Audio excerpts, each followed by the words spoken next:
Hello friends, എല്ലാവർക്കും മറ്റൊരു പുതിയ വീഡിയോയിലേക്ക് സ്വാഗതം. It's me Akhil Satheesh and welcome to Akhil Satheesh world.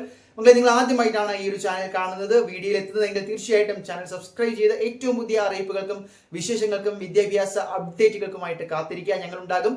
അപ്പോൾ കാര്യത്തിലേക്ക് കടക്കാം. നാളെ ജൂലൈ 9 ബുധനാഴ്ച കേരളത്തിൽ വിദ്യാഭ്യാസ മേഖലയിൽ ആർക്കൊക്കെ ക്ലാസ്സുകൾ ഉണ്ട്, ഈ ഒരു പണിമുടക്ക് നാളെ ദേശീയ പണിമുടക്കാണ്, അത് ആർക്കൊക്കെ ബാധിക്കും എന്ന് വിദ്യാർത്ഥികൾ ഇന്നലെ തന്നെ ചോദിച്ചിരുന്നു.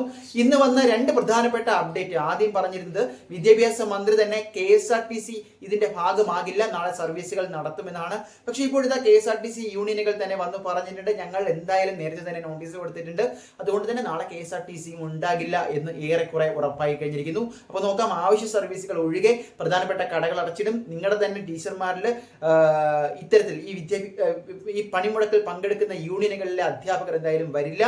അതുപോലെ തന്നെ KSRTC ഉണ്ടാവില്ല, മറ്റ് പ്രൈവറ്റ് ബസ്സുകൾ ഉണ്ടാകില്ല. അത്തരത്തിൽ നോക്കുമ്പോൾ നിശ്ചലമാകുന്ന ഒരു തരത്തിൽ നമ്മുടെ സാഹചര്യമായിരിക്കും നാളെ ഉണ്ടാകുക. അതുകൊണ്ട് തന്നെ പല ക്ലാസ്സുകളും മുടങ്ങും. ഇതിൽ പ്രത്യേകിച്ച് കോളേജ് കേസ് എടുത്തു കഴിഞ്ഞാൽ ASFM SFIയും പോലുള്ള വിദ്യാർത്ഥി യൂണിയനുകൾ ഓൾറെഡി പിന്തുണ പ്രഖ്യാപിച്ചത് കൊണ്ട് ക്ലാസ്സുകൾ ഉണ്ടാകാനുള്ള സാധ്യത വളരെ വളരെ കുറവാണ്. ഇതിന്റെ ഭാഗമായിട്ട് അവർ വരികയും ക്ലാസ്സുകൾ പിരിച്ചുവിടുകയും ചെയ്യും. ഇൻ കേസ് ക്ലാസ്സുകൾ ഉണ്ടായാൽ അത് നിങ്ങളുടെ കോളേജുകളുടെ ക്യാമ്പസിന്റെ പൊളിറ്റിക്കൽ അജണ്ട അനുസരിച്ചാണ്. ചില പ്രൈവറ്റ് കോളേജുകൾ ഒരുപക്ഷെ പ്രവർത്തിച്ചേക്കാം.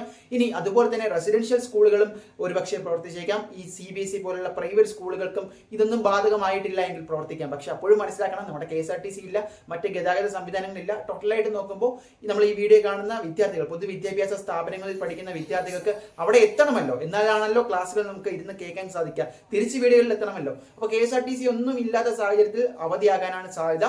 ഫൈനലായിട്ട് നിങ്ങളുടെ ക്ലാസ് ഗ്രൂപ്പുകളുടെ ഒരു കൺഫർമേഷൻ എന്തായാലും അധ്യാപകർ, നിങ്ങളുടെ ക്ലാസ് ടീച്ചേഴ്സ്, HMകൾ എന്തായാലും അയക്കും. അതിനനുസരിച്ച് നിങ്ങൾ എടുക്കുക തീരുമാനം. എന്തായാലും അവധിയാണ് എന്ന് തന്നെ പറയേണ്ടി വരും. ഏകദേശം എല്ലാം നിശ്ചലമാകുമ്പോൾ വിദ്യാഭ്യാസ മേഖലയും സാധാരണ നിശ്ചലമാകാറാണ് പതിവ്. കാത്തിരിക്കാം ഏറ്റവും പുതിയ അപ്ഡേറ്റുകൾക്ക്. ചാനൽ സബ്സ്ക്രൈബ് ചെയ്യുക.